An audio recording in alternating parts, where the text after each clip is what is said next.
తన భర్తని ముక్కలుగా కట్ చేసి డ్రమ్ లో పెట్టేసింది.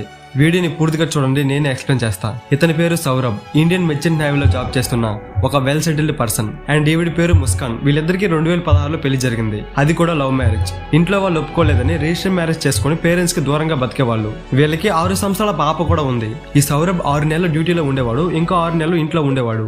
అయితే ఈ ముస్కాన్ ర్యాండమ్ గా ఒక వాట్సాప్ గ్రూప్ లో జాయిన్ అయింది. అంటే ఫ్రెండ్స్, స్కూల్ మేట్స్, క్యాస్ట్ ఇలా గ్రూప్స్ ఉంటాయి కదా, అందులో ఎవరో ఇన్వైట్ చేస్తే జాయిన్ అయింది. అయితే ఆ గ్రూప్ లో ఉన్న సోహెల్ అనే 24 ఏళ్ల అబ్బాయి ఈ ముస్కాన్ కి పర్సనల్ గా మెసేజ్ చేయడం స్టార్ట్ చేశాడు. అలా ఆ పరిచయం కాస్త ప్రేమగా మారింది. ఈ సౌరభ్ డ్యూటీకి వెళ్ళిపోయాక ఈ సోహెల్ ఇంటికి వచ్చేవాడు.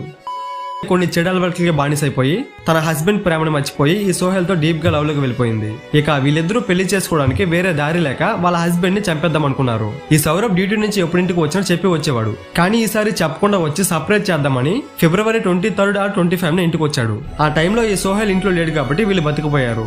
ఇక ప్లాన్ ని స్టార్ట్ చేశారు. 28 ఫిబ్రవరి 2025 ఈ సౌరభ్ తినే ఫుడ్ లో మొత్తం మందు వేసేసింది. బట్ అది వర్కౌట్ అవ్వలేదు. నువ్వు తప్పు చేస్తున్నావని దేవుడు ఒకసారి వార్నింగ్ ఇచ్చాడు. అలాంటప్పుడు వినాలి కదా, కానీ ఏమి వినలేదు. మళ్ళీ 3 మార్చి 2025 ఈ సౌరభ్ తినే ఫుడ్ లో మొత్తం మందు వేసేసింది. ఈసారి వర్కౌట్ అయింది.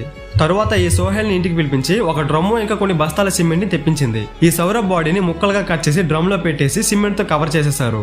అలా ఒక అమాయకుడి నిండు ప్రాణాలని తీసేశారు. అయితే ఇదంతా వాళ్ళ పాప చూసింది. ఆ పాప వల్లే వీళ్ళు దొరికిపోయారు. వీళ్ళకి చావు అయితే కన్ఫర్మ్, బట్ ఇంకా డేట్ ఫిక్స్ చేయలేదు. ప్రెజెంట్ వీళ్ళు జైల్లో ఉన్నారు. ఈ కేసు ఇంకా కోర్టులో నడుస్తుంది. మీరు చెప్పండి, ఇలాంటి వాళ్ళని ఏం చేస్తే బెటర్ కామెంట్ చేయండి. అలాగే ఛానల్లో ఉన్న కంటెంట్ ని చెక్ చేయండి. మీకు నచ్చితేనే ఫాలో అవ్వండి.